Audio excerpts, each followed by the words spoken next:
So yeah, ready for the shoot. That's Sumaya. Oh, it's on. Yeah, I'm just making like random videos. BTS. It's like. Okay, Nura doesn't answer.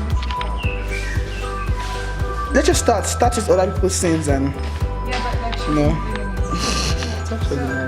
Yeah.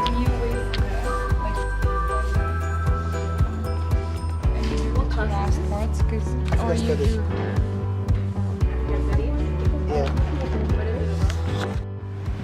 Disabled children refugees in Yemen are extremely vulnerable, and we can think about this in several ways. First of all, these are children, which means they are unable to fend for themselves. They were dependent on their parents or their guardians for financial resources, and now because they've been in some cases they no longer have these people looking out for them. They're unable to fend for themselves. If we go on to if we look at disabled children, they're even more vulnerable because if they've lost their caretakers, in most cases they're unable to take care of themselves.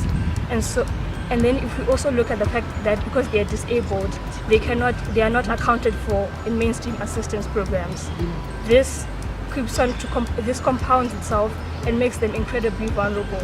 They cannot access healthcare services, and with a large rate of malnutrition currently in Yemen, and also the cholera that is going on in Yemen, these children are at extreme risk, and so we need to be putting programs in place to support them, but there are very little programs that are currently in place for them, as my partners would expand on. So the UNICEF and other humanitarian organizations come up with response movements to children with disability. So I have some mechanisms that I find out which people already like put in place, which are some of these mechanisms are. So Convention on the Right of Child, which basically it was implemented by the CRC movement. So they monitor and promote international level by the Committee of the Rights of the Children. And so some of the things that we are under this particular category was non-discrimination. Secondly was the best interest of the child. Third was survival and development. And the fourth one was the respect for the views of the children. So the second mechanism that I find was the UN standard rules on equalization opportunities, so equal opportunities for children with disabilities and children without disabilities. So one was precautions for equal participation, so which basically awareness raising, medical care, rehabilitation, support service, and accessibility.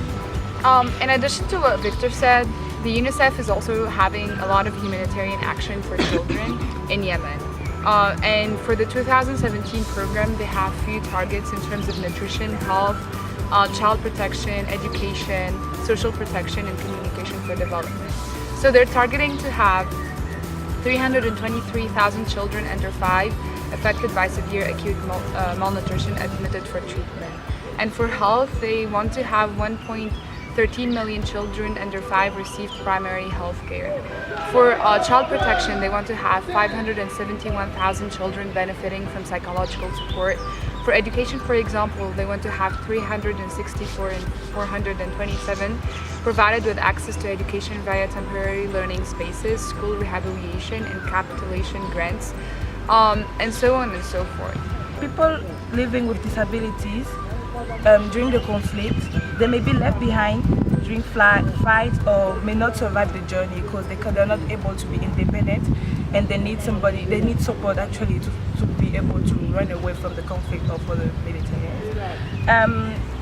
They are often not identified or counted in registration or data collection exercises, which makes it difficult for people to look for them when they are missing, or to know if they are missing or if they are dead or not. Also, they are excluded from or unable to access mainstream assistance program and forgotten when specialized service are set up. So just imagine there's a camp somewhere, and then these people are not able to access those facilities because they are disabled people, and then they are not included in the program. So basically the help system doesn't make sure that the disabled people can attend those programs.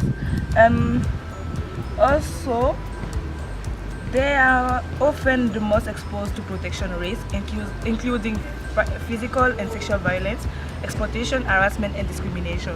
So we need to point out that those people are really vulnerable. So they can't really fight against somebody, an oppressor properly, as a normal person would have to. So they're really subject of like violence and then oppression of any kind. So we should suggest water trucking, which is trucks moving around places to provide people with sanitary water. The challenges that we may face in trying to implement these mechanisms is providing learning spaces for disabled children requires extra resources, from special buildings to specialized structures, and there are limited funds available for that. Also, water trucking would allow everyone to access safe water, but it's also very, very expensive to have water trucks go around rather than provide the people with other tools to have sanitary water. So funds for having trucks full of water going around from house to house is very expensive. I'm done. So we're done shooting. Yeah, time to go edit. Let's go. Yup. Oh,